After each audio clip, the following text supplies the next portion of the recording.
There's a new champion on the horizon for the Raid Fusion Legends game. Yes, we're calling it that because it seems like Jetney just happened, because it did. And now we have Greathoof Loraica. Loraica?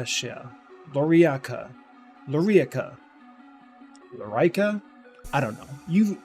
Greathoof. We're just going to call it the GF. The GHL. GHL. We'll just call it GHL. Okay. So we have GHL here. Legendary support-based Skinwalker champion. And if you've read this, I mean, the... what's it called channels? The information channels that just spam like 10x events, 2x events as soon as they come out, you already know what the kit is. I know what the kit is. I've read this already. What I'm here to do is Theorycraft live with you to do everything I can to somehow figure out how this makes sense, because Plarium has some plan for every champion. Usually it's for early game, but we're going to figure it out. So that's what we're here to do today. Let's get it.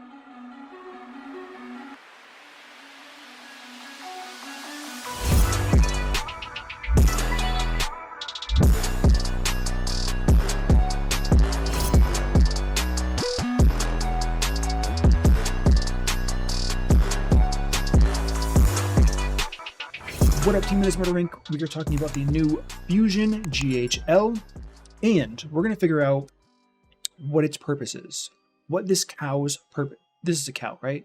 Maybe it's a bull. Cow bull.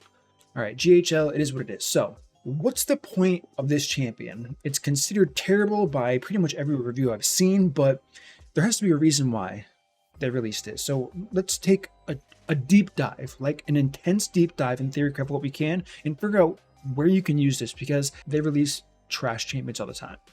But there's usually a way to make them work. So let's see what we can figure out here. Okay, so the first thing that's going to jump out to you, I'm not going to read through every single kit. We'll get there eventually, but decrease resistance. I talked about this when they released this debuff into the game. It makes zero sense. Why does it make zero sense? What's the point of decreased resistance? To help your other champions apply debuffs. What about this champion? Nothing in this kit increases this champion's odds of placing a debuff. So if you're facing a 1000 effective resistance Mithrala, which is possible, it's possible to 1200, 1400, and it's not ridiculous either, because it has that passive that combines both the accuracy and resistance. So if you have something like 1000 resistance champion in front of you, think about the stat requirement for this champion. Now, what did I say when this came out? If they release a single champion with decreased resistance, and it doesn't say this debuff cannot be resisted after it, it is going to be a trash skill, no matter what. No matter what, no ifs, ands, or buts to that statement, flat. Just flat. So that's already the major issue with this champion here. If there's a champion with a high resistance check, you have to meet it while applying something, and it just doesn't make any sense. Okay. Now, the one thing that you can notice quite clearly is there's a massive amount of turn meter fill for this champion. But isn't enough. So let's talk some numbers very quickly. We'll open up the notepad. Notepad is open. Kind of shift this and make it small. So, the A1 does nothing. The A1's strong though. We steal. So ideally, if this was an AoE, this would have been insane. This would have been like Mighty Uko if you can get enough turns. But it's not, so again, don't see the point. The A2 fills this champion's turn meter by 10% for each decreased res debuff placed by this skill. Let's assume we're using this for not arena, because it's not realistic, PvE content. So that's 5 champions. That's 50% turn meter increase from A2. Next, A3. Block debuffs on all allies for 2 turns. Fills the turn meter of all allies by 20%. So 20% turn meter from A3. Not all the time, obviously. So 4 turn cooldown down to a 3 in the A2. We'll just do this. 3 cooldown. We'll just assume fully booked here, because I don't see any other way to make this viable. And 3 cooldown. Next, we have a passive. Fills the champion's turn meter by 5% each time an ally buff is removed, transferred, stolen, or expired. So, assuming PvE content again, There's a lot of potential here. Let's say we'll just pick a solid average. Let's go with the typical block debuff. That's 1 because he applies it. Increased defense, very common. We'll just pick Python because it's a fusion who has... Actually, we can go with ultimate. Maybe not everyone has ultimate Death Knight. It's a bit old now. So we'll just go with Python. Let me just triple check what Python has so I'm not getting this incorrectly, even though I'm fairly certain about what he has. Block debuffs. Okay, so we have Strengthen, and that's it. So just a Strengthen buff. So we're going to assume block debuffs, shield set, very common, bolster, that's 2. Strengthen buff, and do we want to add another one? Increase defense, block debuffs, strengthen. I don't think I'd feel comfortable with adding anything other than shield. So let's stick with 4. That's going to be 4 buffs on average, okay? Which is going to be 5% per buff expiration per champion. So 5 times 4 is 20, 5 times 4 is 20. Assuming 4 buffs per champion. So after the basic 2 turns, so we'll type this. So after 2 turns, you get 25 times is 100% turn meter. So 100% turn meter, pretty good. But again, it's after 2 turns. Here's the problem. Many teams nowadays use buff extensions. So if you use one of those, you lose the value of getting 100% turn meter when all buffs expire. Second point is if they wanted to make this really good, they could have made it so it applied 5% turn meter when the duration lowered by 1. That's definitely not what they mean by expire, because that's not what the word expire means. But if this happened every time a buff duration went down, and that was considered expiring, this could be pretty strong. Especially if you can get 6 buffs up, that's a lot of turn meter all the time, spamming the A1, which again, like I said, we're trying to make this work, but so far it's looking decent.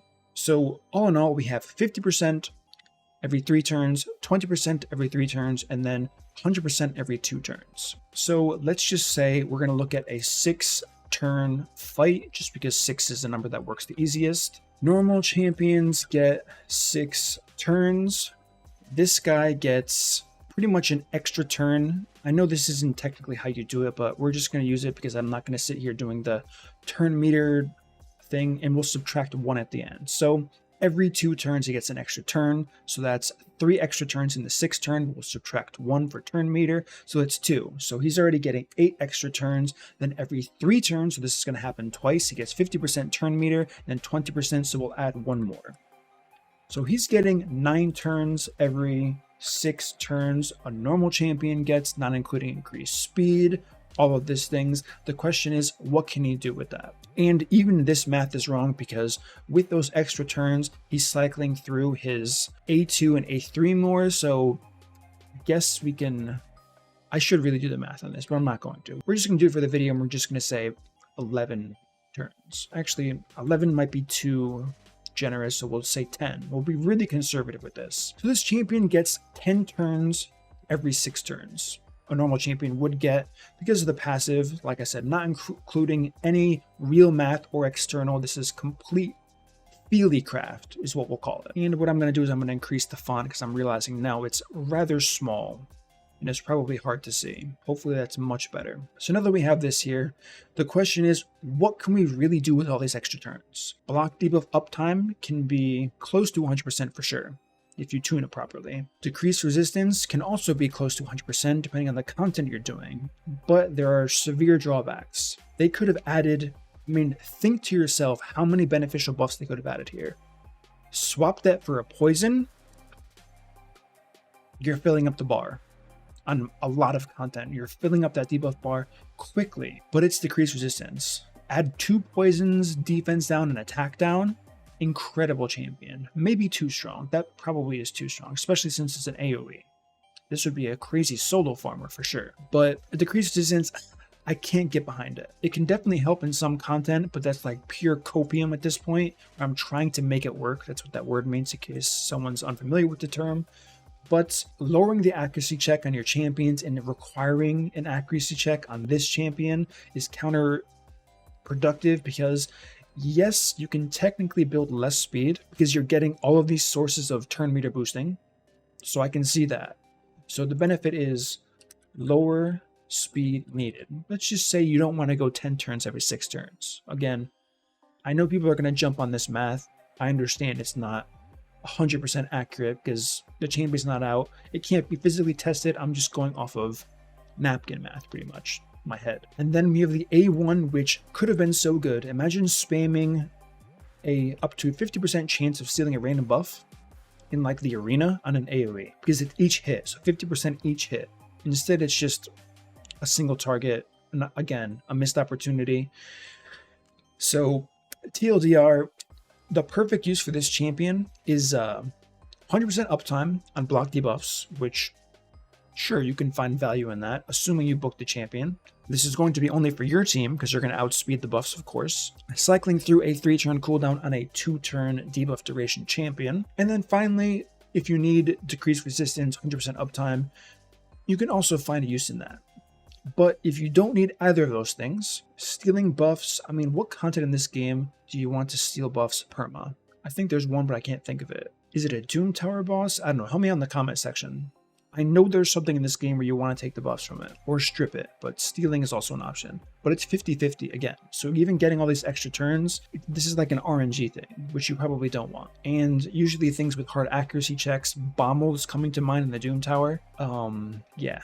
Putting extra bombs on yourself and then cycling through your turn meter fast so the supports in your team can't heal this champion could be a death sentence. I mean, yes, you could technically use regen gear, but it may sound like I'm going out of my way to make this champion sound good. It's not really the case. I'm just trying to see what Plarium's logic was and where they think this could be viable and to see if I can find it. Maybe you guys found it already. Maybe I'm missing something huge in this game, but at the moment, I see where it can be good and I don't see who they're trying to hit here. So the main benefit I see from this fusion is probably what most people have came to conclude.